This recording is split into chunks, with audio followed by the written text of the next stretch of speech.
નમસ્કાર, આપ જોઈ રહ્યા છો નેશન પ્લસ ન્યૂઝ. હું છું આપની સાથે હેતલ વગર.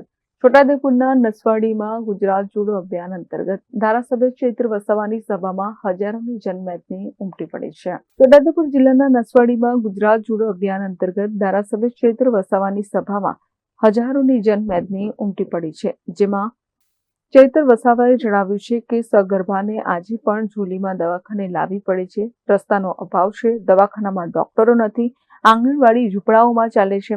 આવનારી તાલુકા જિલ્લા પંચાયતની ચૂંટણી આમ આદમી પાર્ટી દરેક બેઠકો પર ચૂંટણી લડશે તેમ ચૈતર વસાવાએ ઉમેર્યું છે.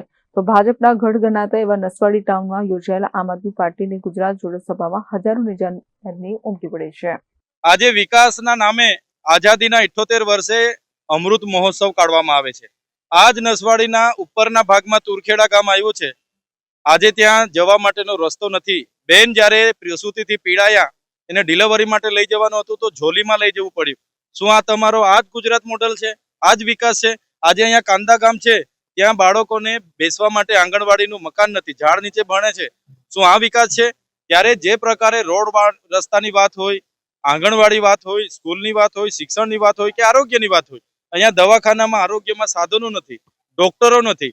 અને જે નેતાઓ અહીંયા મોટા નેતાઓ બનીને ફરે છે, પોતાની સરકાર હોવા છતાં કશું કરી નથી શકતા, ત્યારે આજે લોકોનો આક્રોશ તમે જોઈ શકો છો. હજારોની સંખ્યામાં લોકો અહીંયા આવ્યા છે અને આવનારા દિવસોમાં પરિવર્તનની લહેરમાં એ લોકો જોડાયા છે. અને આવનારા દિવસોમાં તાલુકા પંચાયત, જિલ્લા પંચાયત સ્વતંત્ર રીતે આમ આદમી પાર્ટી તમામ જગ્યાએ લડવાની છે અને અમને પૂરી ખાતરી છે કે આમ આદમી પાર્ટી આવનારા દિવસોમાં જીતવાની છે. Rehan Patel, Nation Plus News, Chhota Udepur. સમાચારોના સતત અપડેટ મેળવવા માટે અમારી નેશન પ્લસ ન્યૂઝની યુટ્યુબ ચેનલને સબસ્ક્રાઇબ કરો, બેલ આઇકન દબાવો અને જોડાયેલા રહો ફેસબુક, ઇન્સ્ટાગ્રામ અને ટ્વિટર પર.